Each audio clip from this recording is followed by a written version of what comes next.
بسم الله الرحمن الرحيم. السلام عليكم ورحمة الله وبركاته. مرحبا بالجميع dhamaan walaalaha inta meel kasoo joogtaan. waa darsigeena taariikhda islaamka ahaa. guud ahaan waxaa noo dhamaaday casrigii khulafaa ur-raashidiin oo manhajkii nebiga calayhi salaatu wasalaam ummadda muslimka ku hogaaminayay alkhilaafa ar-raashida oo qaatay muddo 30 sano ah sidoo nebiga sheegay calayhi salaatu wasalaam khilaafatu nubuwwa inay ahaan doonto 30 sano calaa minhaaji nubuwwi ku soconayso kadibna mulkuna cadowdoon ay bilaaban boqortooye ama madax boqortooye ah oo wax qaniini doono macnaha si adag dadka u maamuli doono marka boqortooyadii u horreysay marka waxay bilaabatay Muawiya radiyallahu anhu marka Xasan markuu tanaasulay oo kursigii uga tanaasulay Muawiya sanadkaas waxaa loo yaqaanaa caamul jamaaca muslimiintii khilaafkii waa haray cali marka lagu dilay maxay ahayd khilaafadii wiilkiisu Xasan la wareegay markii heshiiskii dhacay marka Xasan wuxuu ku soo laabtay magaalada Madiino wuxuuna la hadlay reer bani Haashim wuxuu yiri iska daayo khilaafada wala hadalkii nabiga xaqiiqoobay uu dhahay in ibni hada sayyidun ولعل الله أن يصلح بين فئتين عظيمتين من المسلمين wiilkaygan waa sayid waxaa laga yaabaa inuu ilaahay ku hagaajiyo ku islaaxiyo laba koox oo muslimiinta fidnadii waqtiga cali soo bilaabatay Uthman dilkiisii ilaa inta cali 4 sano cali khilaafada hayay hal habeen raaxa kuma seexanin oo mar walba waxay ahayd dagaalkii Jamal dhacay kii kale maxay ahayd Basri Kufa dhacay kii Sufyaan oo reer Shaam dhacay markii dambe akhiir asaga habeenkii la dilay marka maxay ahayd heshiiska halkaas marka labada wixii ciidankii uu kala diray asagana maxay tahay jeeshku wixii Muawiya raacu yiri magaaladii marka Ciraaq waxa soo galay Muawiya kadibna maxay ahayd wuxuu u magacaabay goboltore Mughira ibn Shu'ba Masarna wuxuu u dhiibay Amr ibn Aas Xasan wuxuu ku soo laabtay sanad uu soo laabtay magaalada Madiino Abdullah ibn Abbas sidoo kale iyo wixii la socday ragii la socday halkaan waxa ku bilaawday dawladda la yiraahdo dawlad Amawiya Amawiyiinta marka aan sheegno waxa waa Sakhr ibn Abu Sufyan qoyskiisii ku Muawiya ibn Abi Sufyan ibn Harb ibn Sakhr ibn Umayya marka waxay ilma adeer la yihiin ilma adeer quman isku yihiin banu Hashim Qusay ku wada kulmayaan waana qoyskii Quraysh u talin jiray islaamkana taariikhda baal qurxan way kaga jiraan dhan khaladana way kaga jiraan marka dhanka qolka Muawiya markuu la wareegay marka wuxuu dhamaan wuxuu ugaarsaday oo dadkii Uthman dilay wixii la raadin karo la qaban karo la raadi la daba galay wuxuu meesha ka saaray oo dagaal culus ku qaaday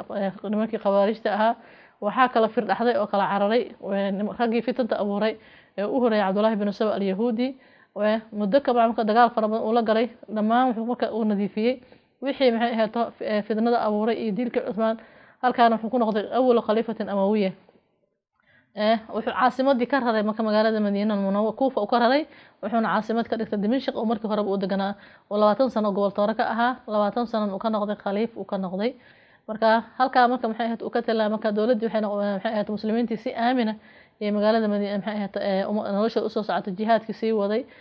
fatxu Qustandiniya adi markuu maxay ahayd 80 sano madax uu ku sii dhawaaday 20 sano ummadda u talinayay khilaafkii dambe fitnadii dantay ya haddana fikir waxa imaaday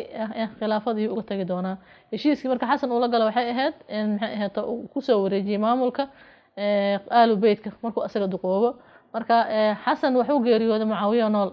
konton iyo kowdii hijriyada markuu heshiiska dhameeyay 10 sano ka bacdi iyo Xasan dhintay laakiin waxaa nool Xuseen marka maxay ahayd Muawiya markuu khilaafadii uu sii duqoobay iyo wuxuu ku dhawaaqay marka fikirka waxa la sheegay Mughira ibn Shu'ba inuu ka yimid weeyna saxaabadii waaweyn waa dhinteen saxaabadii ilmihii saxaabada joogo waxa haboon kursiga inaa uga tagto cunugaada Yazid ibn Muawiya qasir musurtoobe suurtoobaysa ilmihii saxaabada joogo cunugaada ilmihii saxaabada lamid yahay in heshiiskiina wuxuu aan Xasan inuu ku soo celiyay khilaafada halka marka fidna kala ka bilaabatay marka Muawiya markuu sii geeriyoonayay khilaafadii wuxuu ku wareejiyay Yazid ibn Muawiya Yazid ibn Muawiya markii uu ku dhaweeyay marka kacdoona bilowday Abdullah ibn Zubayr maxay ahayd wuxuu ka kacay Xijaaz Hussein wuxuu ka kacay maxay ahayd Makka al-Mukarrama ka soo baxay reer Madiina dagaal kale idin waqatul har la yiraahdo ka dhacay adi kacdoona fara badan oo looga soo horjeeday khilaafadii inay noqotay Hiraqliya macnaha mulki boqortooye ay noqotay oo marka muslimiin badan ay ka caroodeen manhajkii nabiga ahaa in kursiga doorasho ku muslimiinta qofka ay rabaan imaamul ku dhiibtaan 5 sano gudahood yaa marka kacdoona fara badan iska kaceen kacdoon kale Ciraaq ka kacay marka kacdoonada Ciraaq ka kacay mid kamid marka Hussein ama reer Ciraaq dalbadeen noo imaw khaliifka aadi anoo noqotay booski cali aan gashid booski Xasan aan gashid marka Xuseen markuu Madiina soo aaday Ciraaq soo aaday waxa jidka ugu hor yimid oo kaga hortagay goboltoorihi Abu Ubayd la dhihi jiray oo dhanka maxay ahayd dawlad Umayya ka socday marka halka waxa lagu dilay marka Hussein bin Ali ibn Abi Talib oo wiilkii uu dhalay nabiga cali bin xasan walaalaha la ahaayeen marka halkaas markii 5 sano fidnadii ay socotay oo Xuseen uu geeriyooday iyo Cabdullah ibn Zubayr wuxuu ku dhawaaqay inuu isaga khaliifka muslimiinta u yahay maadaama aalu beedka uu isagana ka tirsan yahay